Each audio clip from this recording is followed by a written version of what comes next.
If you've been following this course from the beginning, you should now have a complete draft post ready to be published. It has a title, there's text content, there's styling, there may be some links and images in the post, and you've categorized and tagged the post and added a featured image. Now it's time to make this post public so other people can see it, because right now, if you go to the front end of your website, you see that the only thing on your website is the Hello World post, which came standard with WordPress.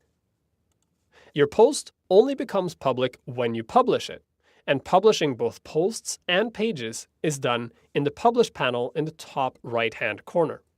We've already used some of the features within the Publish panel, Save Draft, Saves Draft, Preview, Previews, and we took a look at the Revisions panel to see how we could go back in time and look at previous versions of this post. Now we can take a look at the other features here.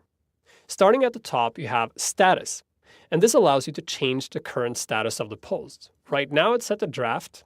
I can also change it to pending review, so if I had multiple authors and I wanted someone else to look at it, or if an author was signed up for my site but did not have publishing privileges, she would submit a post for review, and then someone with publishing privileges would then approve it and publish it. Next, you have Visibility.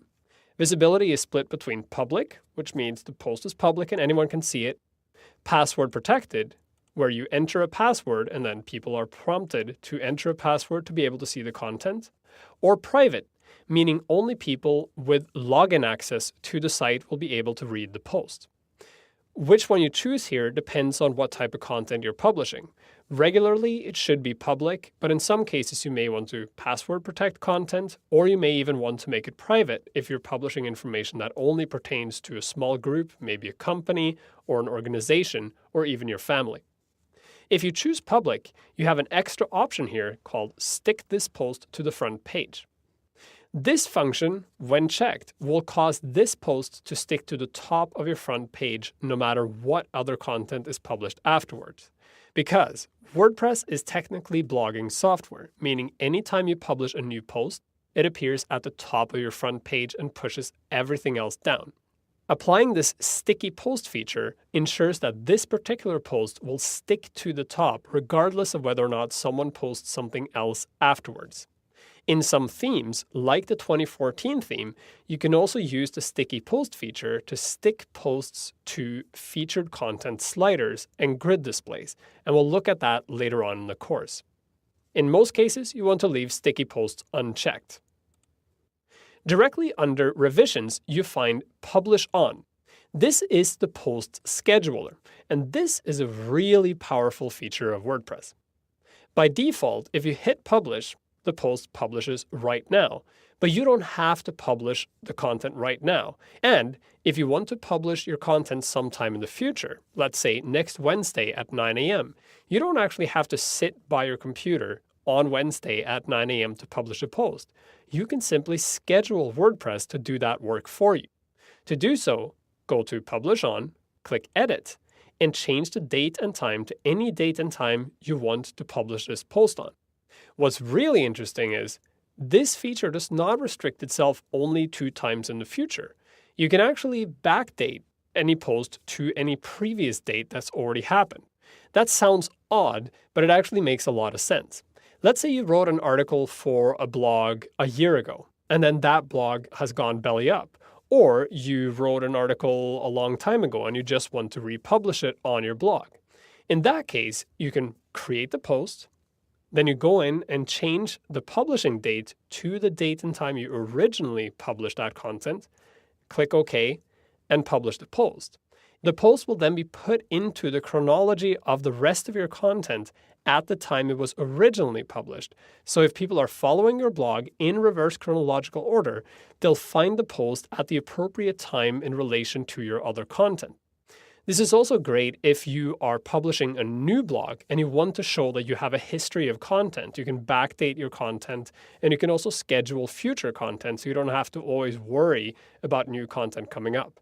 I use the scheduling feature a lot because I want my posts to be published at specific dates and specific times, and I often write multiple posts at the same time. So that way I can write 10 posts, schedule them to release at several different dates, click the schedule button, and then just wait for WordPress to do all the work for me. If I choose to change the date here, you'll see the publish button change to a schedule button. So if I go in here and I change it to tomorrow, for instance, and click OK, you'll see publish turn to schedule. And if I click schedule now, WordPress will start the countdown until this post goes live. If I don't want to do that, I can go back and change it to today's date. Click OK, and it changes back to publish. The last two options in the publish panel are self-explanatory. Move to trash moves the post to the trash bin within WordPress from which you can retrieve it. It does not delete it permanently. And the publish button publishes the post. So right now, this is what the front page of my site looks like. I'll reload it just to show you I'm not cheating. So this is the front page of a default install of WordPress when nothing new has been published. All you have is the Hello World post that came with WordPress. Now I can go to my post, click the publish button. My post has been published. I can go and reload the front page. And here we have our first post displayed on the front page, and directly under it, the next post. Now that the post has been published, I can still edit anything I want to within the post. I can change my categories around, edit the text, and I can also change the status from published back to draft if I want to pull it back off the site again. Let's say I made a huge mistake and I need to retract it. Now here's just a short word on revisions.